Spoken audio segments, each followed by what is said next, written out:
ઉપલેટામાં Shri Siddhnath charitable trust દ્વારા સેવાકીય કાર્ય હાથ ધરાયું હતું, જેમાં ઉપલેટા તેમજ આસપાસના જરૂરિયાતમંદ લોકોને હાલ ઠંડીની સિઝનમાં ધાબળાનું વિતરણ કરવામાં આવ્યું હતું। આ વિતરણમાં સિદ્ધનાથ ટ્રસ્ટના આગેવાનો તેમજ ખાંભાના વિષ્ણુપ્રસાદ સ્વામી તેમજ બાલકૃષ્ણ સ્વામી પણ જોડાયા હતા।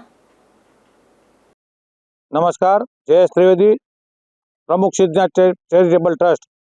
આજ રોજ આ કડકડતી ઠંડીમાં અમારા સિદ્ધનાથ ચેરિટેબલ ટ્રસ્ટ દ્વારા જરૂરિયાતમંદ લોકોને ગરમ ધાબળાનું વિતરણ કરવામાં આવ્યું। આ ધાબળા વિતરણમાં ખાંભા સ્વામિનારાયણ મંદિરના શ્રી વિષ્ણુ સ્વામી તથા વાસુદેવ સ્વામી ઉપસ્થિત રહી અને લોકોને ધાબળા વિતરણ કરી અને આશીર્વાદ આપવામાં આવ્યા।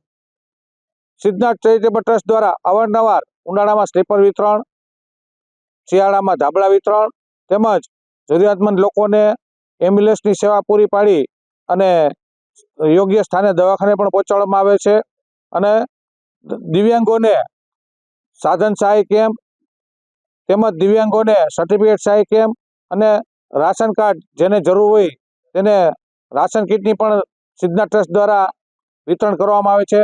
આ સિદ્ધનાથ ટ્રસ્ટના વિતરણમાં અમારા જગદીશભાઈ પૈડા, વિક્રમસિંહ સોલંકી, મનુભાઈ બારોટ, સાગરભાઈ સુવા, નીલુભાઈ ગોંધિયા, પાદરિયાભાઈ અને દિનેશભાઈ રાણીગા અનેક કાર્યકરો સહભાગી થયા।